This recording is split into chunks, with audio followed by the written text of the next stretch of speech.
El verdadero problema de la justicia se llama falta de independencia. Cuando algunos nos dicen, hombre, la mayoría de los jueces y magistrados en España son independientes y son profesionales, nosotros decimos sí, eso es verdad, pero la justicia no es independiente, porque cuando el órgano de poder, el órgano de gobierno y los órganos de gobierno de los diferentes órganos judiciales se encuentra politizado, ya no podemos hablar de una justicia independiente, porque cuando los asuntos llegan a ser importantes, cuando los asuntos tienen connotaciones o derivadas políticas, es ahí donde la justicia ya no actúa con las manos libres. Mientras que exista el Tribunal Constitucional, tenemos que lograr que al menos quienes formen parte de él tengan unos mínimos de objetividad y de imparcialidad. El Tribunal Constitucional ha sido el más descarado de los repartos del poder entre el Partido Popular, entre el Partido Socialista y entre todos los adláteres que han ido apoyando, bien sean grupos separatistas, bien sean otros grupos o partidos minoritarios, que han utilizado el Tribunal Constitucional para blindar las inconstitucionalidades de los gobiernos. Es evidente que hay una correlación directa entre el interés político y ese tribunal político. Nosotros, no obstante, seguimos ejerciendo nuestra obligación como grupo parlamentario, como grupo político y, si se quiere, como españoles que creemos en el Estado de Derecho, y es que recurrimos ante el Tribunal Constitucional o ante las instancias que corresponda a aquello que consideramos que es inconstitucional, que es ilegal, que es delictivo. Lo seguimos haciendo, pero cada vez, desgraciadamente, hay órganos en los que tenemos menos confianza. No existe democracia si no hay división de poderes y si no hay independencia judicial. Esa como principio básico al que nos tenemos que atender. Segunda cuestión igual de importante. Necesitamos reformar la Ley Orgánica del Poder Judicial para que la elección de al menos los 12 vocales que son de procedencia judicial sean elegidos por y entre jueces y magistrados. Y esto se ajusta perfectamente a lo que dice la Constitución. Es decir, volver al modelo que teníamos en la Ley Orgánica de 1985, esa ley que modificó el Partido Socialista y que el propio Tribunal Constitucional en el 1986 ya advirtió, cuidado, porque esto puede ser utilizado por los partidos políticos como una correa de transmisión para meter en el Consejo General sus intereses partidistas. Y esto no debe ser, porque resulta que si somos entre los países de Europa que más dinero gastamos en justicia, y resulta que estamos también entre los que tenemos el ratio más bajo de jueces y magistrados por número de habitantes, y por tanto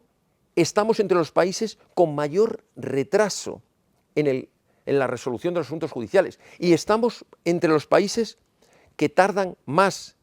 y que llegan más tarde a la ejecución de las resoluciones judiciales, esto no hay quien lo entienda. O sea, que somos los que más gastamos y los que peores resultados tenemos. ¿Qué es lo que sobra? Sobra burocracia, sobran consejerías de justicia y millones de dinero tirados en gasto político judicial, y lo que necesitamos son más jueces, más magistrados, más reforma de los procedimientos y de las leyes para que sean mucho más ágiles, más efectivas. Necesitamos una justicia más efectiva. El caso de María Dolores Delgado es el caso estrella para demostrar cómo la justicia y en concreto el Ministerio Fiscal se puede degradar hasta niveles inmorales y absolutamente ilegales. Yo quiero acordarme de José Manuel Maza, que en paz descanse, un fiscal que creo que podríamos considerar un fiscal valiente en las circunstancias en las que tuvo que actuar. Yo tuve la oportunidad de conocerlo cuando llevé la acción popular en nombre de Vox ante el Tribunal Supremo contra los golpistas. Pude tener varias reuniones con él y me di cuenta el valor y la importancia que tiene un fiscal general del Estado que supo colgarle el teléfono a un presidente del gobierno, colgarle el teléfono a una vicepresidenta del gobierno y a un ministro de Justicia y decirles no haberme nombrado. Soy fiscal general del Estado y me atengo a la legalidad. Por cierto, hay que acabar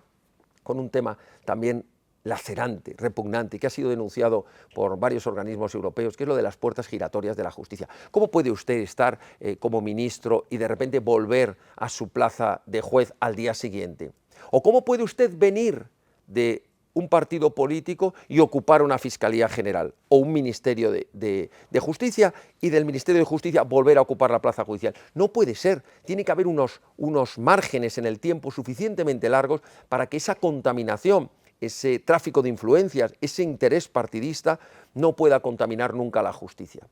El problema del indulto, que es una figura, una institución con muchos siglos de historia y que pudo tener su razón de ser en su origen, era un derecho de gracia que tenía el rey cuando de alguna manera se cometían arbitrariedades y que en última instancia se pudieran reparar. Pero Hoy en día los Estados de Derecho tienen recursos, tienen garantías, tienen recursos extraordinarios de revisión, tienen diferentes modelos de apelaciones, tanto nacionales como internacionales. Es mucho más difícil que se produzca una arbitrariedad o una injusticia palmaria, pero es verdad que se pueden llegar a producir. Ahora, lo que necesita la ley del indulto con carácter de absoluta urgencia, y debería ser una de las primeras medidas que tomase un nuevo gobierno en España, es modificarla para que en ningún caso el indulto se pueda conceder, uno, en contra del órgano sentenciador. En segundo lugar, por motivos de terrorismo, de graves delitos de narcotráfico, de corrupción política, es decir, todo eso tiene que estar absolutamente al margen de un indulto. A lo que quiero decir es que es inaceptable que después un gobierno tenga siempre esa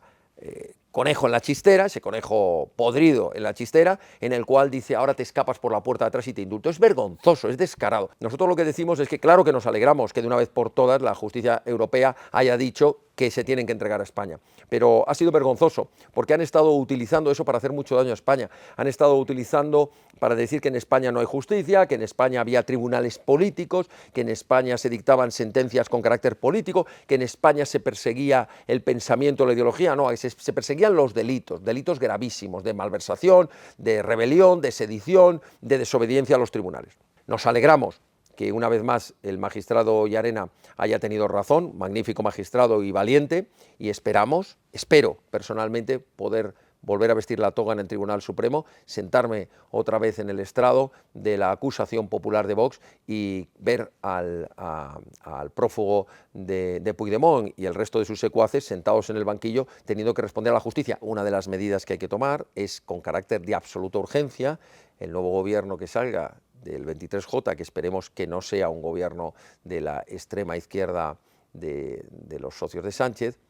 apruebe nuevamente una modificación del Código Penal para que la convocatoria de referéndum ilegal vuelva a ser un delito. Y además se recupere y se agrave el delito de sedición y todos aquellos mecanismos desde el punto de vista del Código Penal. Pero mira, yo quisiera añadir una cuestión más en esto, porque hay veces